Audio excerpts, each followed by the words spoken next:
بسم اللہ الرحمن الرحیم۔ السلام علیکم۔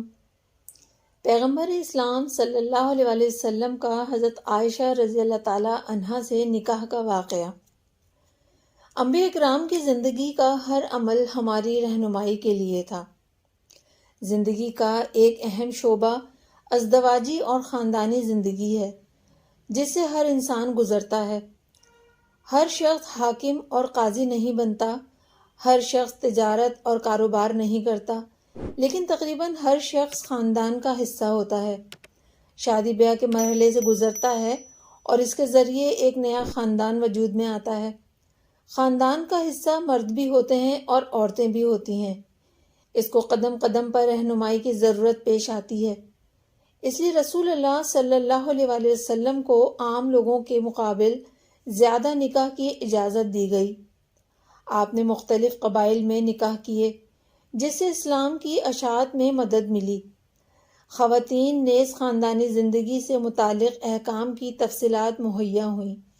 آپ نے بحیثیت مجموعی جن خواتین سے نکاح کیا، ان کی تعداد 11 ہے۔ ان میں ام المومنین حضرت عائشہ رضی اللہ تعالیٰ عنہا کے علاوہ سب کی سب بیوہ یا مطلقہ تھیں۔ آپ نے پہلا نکاح حضرت ختیجہ الکبریٰ رضی اللہ تعالیٰ عنہا سے کیا، جو عمر میں آپ سے 15 سال بڑی تھیں اور ایک بیوہ خاتون تھیں۔ 55 سال کی عمر ہونے تک آپ کے نکاح میں ایک ہی بیوی رہیں، حضرت ختیجہ رضی اللہ تعالیٰ عنہا، اور ان کے بعد حضرت سودا رضی اللہ تعالیٰ عنہا زندگی کے آخری 8 سالوں میں بقیہ ازواج آپ کے نکاح میں آئیں۔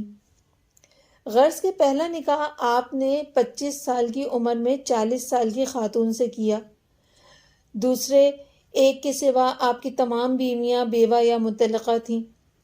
تیسرے جو انسانی زندگی میں اصل زمانہ شباب ہوتا ہے، اس میں آپ نے ایک ہی بیوی پر اکتفا فرمایا اور عمر کے آخری مرحلے میں متعدد نکاح کیے۔ اگر ان نکات کو ملحوظ رکھا جائے تو بہت سی غلط فہمیاں دور ہو جائیں گی جو اعداء اسلام کی طرف سے پھیلائی جاتی ہیں، جن میں ایک حضرت عائشہ رضی اللہ تعالیٰ عنہا سے نکاح بھی ہے۔ حقیقت یہ ہے کہ ام المومنین حضرت عائشہ رضی اللہ تعالیٰ عنہا کا رشتہ پہلے جبیر ابن موتم کے لڑکے سے طے ہو چکا تھا۔ یہ خاندان ابھی مسلمان نہیں ہوا تھا۔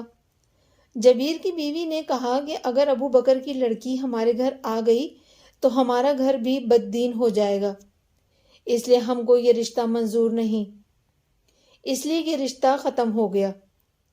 پھر جب حضرت ختیجہ رضی اللہ تعالیٰ عنہا کا انتقال ہو گیا تو حضرت خولہ رضی اللہ تعالیٰ عنہا نے آپ سے حضرت سودا رضی اللہ تعالیٰ عنہا اور حضرت عائشہ صدیقہ رضی اللہ تعالیٰ عنہا کا رشتہ پیش کیا۔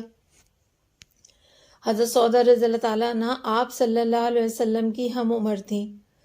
آپ نے ان سے نکاح فرمایا اور بعض غیبی اشاروں کی بنا پر حضرت عائشہ رضی اللہ تعالیٰ عنہا کے رشتے کو بھی قبول فرما لیا اور حضرت خولہ رضی اللہ تعالیٰ عنہا سے خواہش کی کہ وہ اس بات کو آگے بڑھائیں۔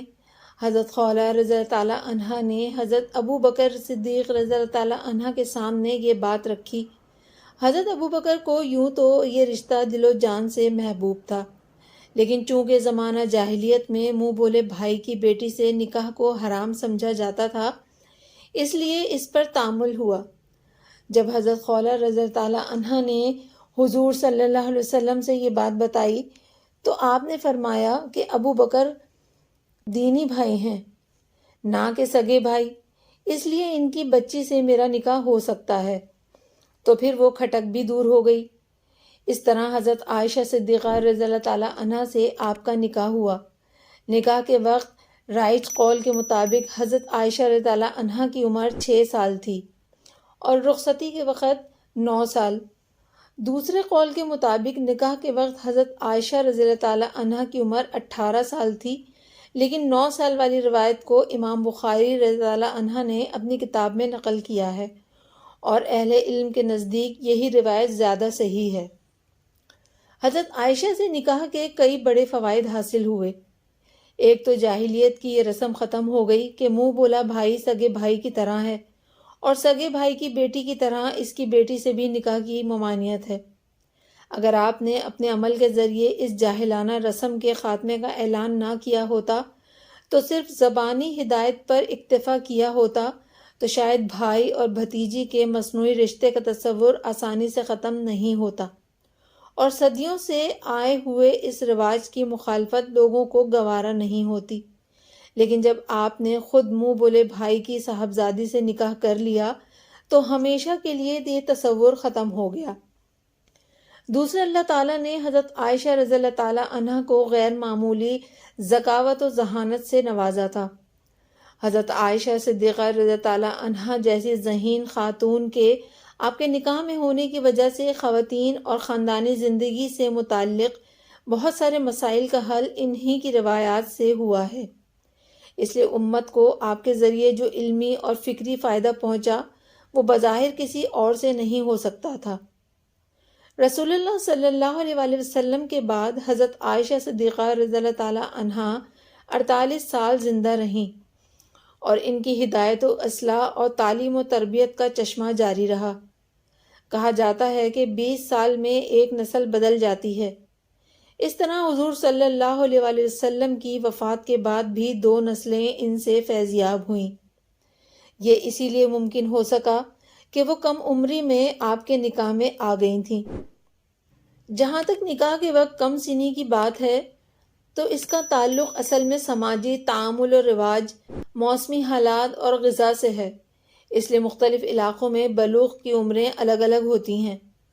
عرب میں کم عمری میں لڑکیوں کے نکاح کا رواج تھا۔ عہد نبوت میں بھی اور آپ کے بعد بھی اس کی کئی مثالیں ملتی ہیں، جن میں 10 سال سے کم عمر میں لڑکیوں کا نکاح کر دیا گیا اور جلد ہی وہ ماں بھی بن گئیں۔ خود حضرت عائشہ صدیقہ رضی اللہ تعالیٰ عنہ کے نکاح میں حضرت خولہ رضی اللہ تعالیٰ عنہ نے رشتہ پیش کیا، اور حضرت ابو بکر صدیق رضی اللہ تعالیٰ عنہ نے رضائی بھائی ہونے کا بھی عذر کیا، لیکن عمر کے تفاوت پر کسی تعامل کا اظہار نہیں کیا۔ پھر یہ کہ حجاز کا موسم گرم ہوتا ہے، اور اس زمانے میں وہاں کی غذا کھجور اور اونٹنی کا دودھ ہوا کرتا تھا، جس میں بہت زیادہ غذائیت پائی جاتی ہے۔ اس لیے وہاں کے حالات کو ہندوستان پر قیاس نہیں کرنا چاہیے۔